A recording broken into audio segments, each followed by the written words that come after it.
Hello दोस्तों, कैसे हैं आप सब। उम्मीद है आप लोग अच्छे होंगे। दोस्तों मैं हूं अरफाज और आप देख रहे हैं केडीबी लाइव। दोस्तों आज हो चुका है 22 अगस्त 2022। तो आज दिन भर की हर छोटी बड़ी खबर लेके आए हैं आपके लिए। तो चलिए वीडियो को शुरू करते हैं।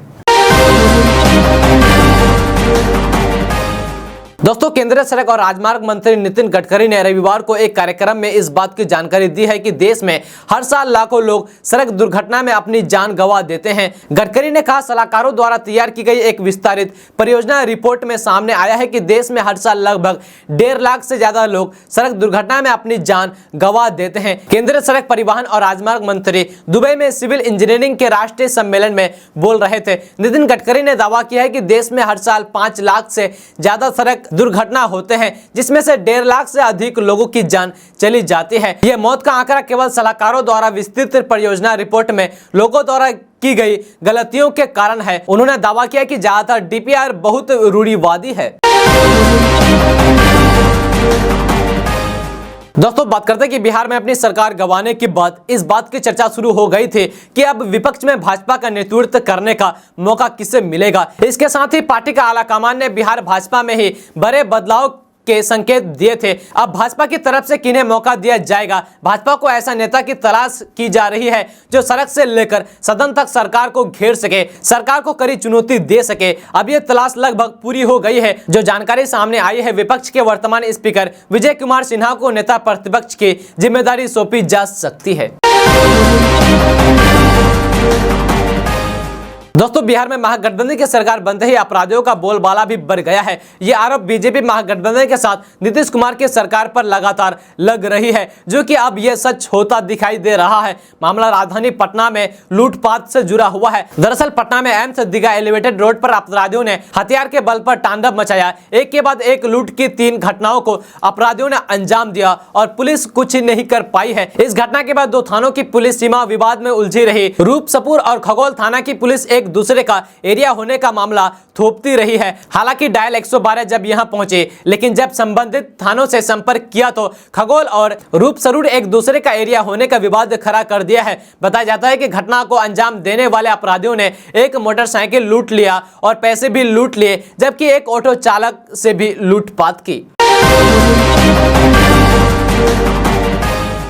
दोस्तों प्रदेश में गंगा कई जगहों पर खतरे के निशान के ऊपर पहुंच गई है। जलस्तर में वृद्धि जारी है। प्रति घंटे 1 सेंटीमीटर की वृद्धि दर्ज की जा रही है। सोमवार की सुबह 8 बजे तक गंगा का जलस्तर 48.70 सेंटीमीटर पहुंचने की संभावना है। कलेक्ट्रेट घाट तक गंगा का पानी आ गया है। जिला प्रशासन शनिवार को ही ऑरेंज अलर्ट जारी किया जा चुका है। जल संसाधन विभाग ने चेतावनी दे दी है कि पटना के गांधी घाट, हाथीदह, भागलपुर के कहलगांव में जल्द ही खतरे के निशान से ऊपर जलस्तर पहुंचने की आशंका है। पटना जिलाधिकारी ने अधिकारियों को अलर्ट रहने का निर्देश दिया है। लोगों को गंगा किनारे नहीं जाने की नसीहत दे दी है। तेज धारा के कारण खतरा और भी बढ़ गया है। दोस्तों बिहार से इस वक्त की सबसे बड़ी खबर सामने आ रही है। जूनियर डॉक्टर्स के हड़ताल पर जाने से स्वास्थ्य केंद्र बुरी तरह से चरमरा गई है। खासकर विभिन्न अस्पतालों की ओडीपी सेवाओं पर व्यापक असर पड़ा है। डॉक्टरों की हड़ताल का सबसे बड़ा खामियाजा उन हजारों मरीजों को भुगतना पड़ा है जो अस्पताल में इलाज करने के लिए पहुंचा है। ओडीपी सेवा को सुचारू रखने का लगातार प्रयास किया जा रहा है, लेकिन जूनियर डॉक्टरों की हड़ताल का असर स्वास्थ्य सेवाओं पर स्पष्ट तौर पर देखा जा रहा है। बता दें कि सूबे के बड़े अस्पतालों में बड़ी तादाद में मरीज रोजाना इलाज करने के लिए आते हैं। जूनियर डॉक्टर्स का इसमें बड़ा योगदान रहता है। ऐसे में राज्य भर के जूनियर डॉक्टरों के हड़ताल पर जाने से स्वास्थ्य सेवा चरमरा गई है। दोस्तों बात करते हैं कि बिहार के मुख्यमंत्री नीतीश कुमार के काफिले पर पटना के गोरीचक थाना अंतर्गत सोहदी मोड़ के पास रविवार को पथराव किया गया। घटना के वक्त मुख्यमंत्री काफिले में शामिल किसी भी वाहन में मौजूद नहीं थे। पटना के जिलाधिकारी चंद्रशेखर सिंह ने बताया कि घटना उस समय हुई जब मुख्यमंत्री के वाहन के आगे चलने वाला यह काफिला रविवार को गया जिले की ओर जा रहा था। चूंकि मुख्यमंत्री का सोमवार को गया जिले का दौरा करने का कार्यक्रम है, इसलिए आज ही वहां एक अग्रिम काफिला भेजा जा रहा है। जिला अधिकारी चंद्रशेखर सिंह ने बताया कि रविवार की शाम करीब 5 बजे जब काफिले सोहदी पहुंचा तो स्थानीय लोगों ने एक समूह से सड़क जाम कर दी और वो एक स्थानीय युवक की मौत के मामले को लेकर विरोध कर रहे थे। उन्होंने बताया कि जब प्रदर्शनकारियों ने मुख्यमंत्री के काफिलों को देखा तो उन्होंने उस पर पथराव किया, जिससे 3-4 वाहन मामूली रूप से क्षतिग्रस्त हो गए। दोस्तों बात करते हैं कि बिहार में सत्ताधारी जनता दल यूनाइटेड की राष्ट्रीय कार्यकारिणी और राष्ट्रीय परिषद की बैठक 3 से 4 सितंबर को पटना स्थित पार्टी के प्रदेश मुख्यालय में होंगे। जदयू के राष्ट्रीय अध्यक्ष राजीव रंजन सिंह उर्फ लल्लन सिंह ने रविवार को यह जानकारी दी है। उन्होंने कहा कि 3 सितंबर को राष्ट्रीय कार्यकारिणी की बैठक होंगे और इसके साथ एक दिन बाद राष्ट्रीय परिषद की बैठक होगी। राजीव रंजन सिंह उर्फ लल्लन सिंह ने कहा कि पार्टी ने 9 अगस्त को एक राजनीतिक निर्णय लिया और इससे शीर्ष निर्णय लेने वाले निकायों द्वारा अनुमोदित करने की आवश्यकता है। दोस्तों बात करते हैं कि बिहार के अररिया में नाबालिग बच्ची का अपहरण कर दुष्कर्म करने का मामला सामने आया है। घटना फालूकाहा थाना क्षेत्र की है, जहां चलती गाड़ी में वारदात को अंजाम दिया है। विरोध करने पर बच्ची के साथ मारपीट की गई है। घटना की जानकारी मिलने के बाद पुलिस ने त्वरित कार्रवाई करते हुए 2 आरोपी को गिरफ्तार कर लिया है। वहीं फरार 2 आरोपियों की तलाशी के लिए छापेमारी की जा रही है। दोस्तों बात करते हैं कि बिहार के मिथिला मखाना को भौगोलिक उपदर्शन रजिस्ट्रेशन जीआई टैग मिलने के साथ ही 5वें उत्पाद को अंतर्राष्ट्रीय पहचान मिल गई है। इससे पहले 2016 में भागलपुर का जर्दालू आम, कतरनी धान, नवादा के मगही पान और मुजफ्फरपुर के शाही लीची को जीआई टैग मिल चुका है। देश में 80% मखाना का उत्पादन बिहार में होता है, सर्वाधिक मिथिला में, इसलिए मखाना फसल का भौगोलिक सूचना में मिथिला मखाना के नाम से प्रस्तावित किया गया था। कृषि विभाग और बिहार कृषि विश्वविद्यालय के वैज्ञानिकों के मार्गदर्शन में मखाना के भौगोलिक उपदर्शन हेतु आवश्यक पहल की गई है। 5 वर्षों के अथक प्रयास कर 1000 से अधिक पन्नों पर मखाना के इतिहास दस्तावेजों को संग्रहित कर जीआई टैग हासिल करने के लिए आवेदन किया गया है। इसका फलाफल है कि मिथिला मखाना के नाम जीआई टैग प्राप्त करने में सफलता मिली है। दोस्तों खबर रोहतास जिले के काराकाट से है, जहां जयश्री गांव में शराब पीने से मौत का संदिग्ध मामला प्रकाश में आया है। बता दें कि काराकाट थाना के जयश्री गांव में रिटायर अंचल निरीक्षक श्रवण कुमार का संदिग्ध स्थिति में मौत हो गई है, जिसके बाद मृतक के पुत्र तथा बैंक कर्मी राणा प्रताप ने कहा कि उसके पिता की मौत शराब पीने से हो गई है। सूचना मिलते ही विक्रमगंज के एसडीओ तथा डीपीओ शशि भूषण सिंह दोनों जयश्री गाँव में पहुंचकर छानबीन करने शुरू कर दी है।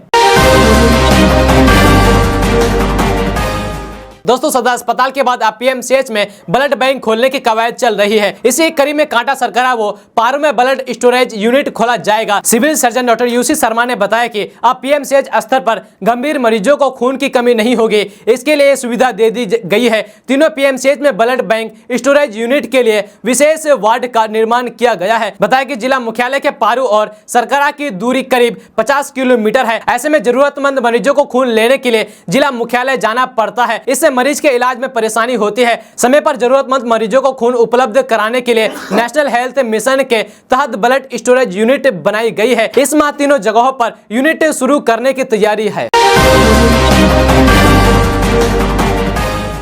दोस्तों बिहार के उप मुख्यमंत्री तेजस्वी यादव ने सीएम नीतीश कुमार को प्रधानमंत्री पद का सबसे बड़ा दावेदार बताया है। इसके साथ ही यह स्पष्ट हो गया है कि राजद की तरफ से पीएम पद के लिए नीतीश कुमार को पूरा समर्थन हासिल है। इससे पहले कई मौके पर ललन सिंह और उपेंद्र कुशवाहा भी नीतीश कुमार को प्रधानमंत्री पद का दावेदार बता रहे हैं। पीएम मटेरियल पद को लेकर चल रही चर्चा के बीच तेजस्वी यादव ने कहा कि यदि विपक्ष उनके नाम का विचार करता है तो निश्चित रूप से वो इसके लिए मजबूत उम्मीदवार हो सकते हैं। पिछले 50 वर्षों से वो सामाजिक और राजनीतिक कार्यकर्ता रहे हैं। उन्होंने जेपी व आरक्षण आंदोलन में भाग लिया है। उनके पास 37 से अधिक वर्ष का संसदीय व प्रशासनिक अनुभव है। उन्हें जमीनी स्तर पर वो अपने साथियों के बीच अपार समर्थन है।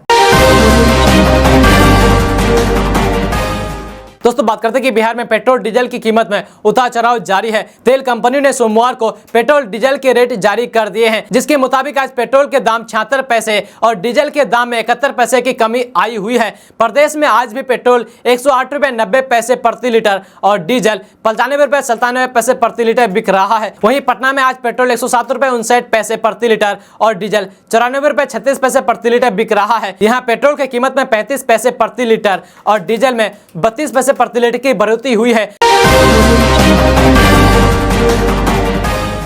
दोस्तों बिहार का एक दिहाड़ी मजदूर गिरीश यादव इन दिनों सुर्खियों में है। दरअसल गिरीश यादव मजदूरी करके अपना गुजर बसर करता है, लेकिन इसके बावजूद जीएसटी की तरफ से उनके ऊपर 37 लाख बकाया का नोटिस भेज दिया है। अब दिहाड़ी मजदूर करने वाले गिरीश को समझ में नहीं आ रहा है कि उसे किस बात के लिए 37 लाख रुपए का बकाया का जीएसटी नोटिस भेजा है। मामला खगड़िया के औलील थाना इलाके के मेघोना गाँव का है। गिरीश इसी गाँव का रहने वाला है। अलोनी थाना ने गिरीश के साथ धोखाधड़ी से जुड़ा एक मामला दर्ज कर लिया है। दोस्तों बात करते हैं कि बिहार अब नगर निकाय चुनाव का इंतजार कर रहा है, लेकिन नगर निकाय चुनाव में आरक्षण की व्यवस्था कैसी होगी इसको लेकर अभी भी तस्वीर साफ नहीं हो पाई है। बिहार में इस बार मेयर और डिप्टी मेयर के लिए सीधे चुनाव होने हैं और इस दौरान भी आरक्षण की व्यवस्था लागू रहेगी। आज निकाय चुनाव को लेकर एक हाई लेवल मीटिंग भी बुलाई गई है। राज्य निर्वाचन आयोग की तरफ से बुलाई गई इस मीटिंग में सभी प्रमंडलीय आयुक्त और 38 जिलों के डीएम और एसडीओ शामिल होंगे। बिहार में निकाय चुनाव अक्टूबर और नवंबर में कराए जाने की उम्मीद है और नगर पालिका के सदस्यों की कुल सीटों का 50% इस बार आरक्षित किया जाना है। दोस्तों बात करते हैं कि पटना में निजी घरों के छत पर सोलर प्लांट लगने को लेकर ऑनलाइन आवेदन की प्रक्रिया शुरू हो गई है। उपभोक्ता सीधे अपनी बिजली company south Bihar power distribution या north Bihar power distribution company के आधिकारिक वेबसाइट पर उपलब्ध लिंक की मदद से आवेदन कर सकते हैं। भारत सरकार ने नवीन और नवीकरणीय ऊर्जा मंत्रालय ने आवेदन के लिए अलग से national portal for of rooftop solar तैयार किया है। बिजली कंपनी के वेबसाइट पर उपभोक्ता संख्या डालते ही आवेदन की प्रक्रिया आरंभ हो जाएगी। आवश्यकता लोड तस्वीर, पहचान पत्र और बिजली बिल अपलोड कर 500 रुपए आवेदन शुल्क जमा करते ही उनका आवेदन प्रोसेस में आ जाएगा। आगे की प्रक्रिया के लिए उनको बिजली कंपनी में सूचीबद्ध वेंडरों में से किसी एक का चयन करना होगा। फिर एजेंसी के द्वारा स्थल निरीक्षण कर सोलर प्लांट लगने की मंजूरी दे दी जाएगी। पूरी प्रक्रिया को वेबसाइट पर ट्रैक किया जा सकेगा।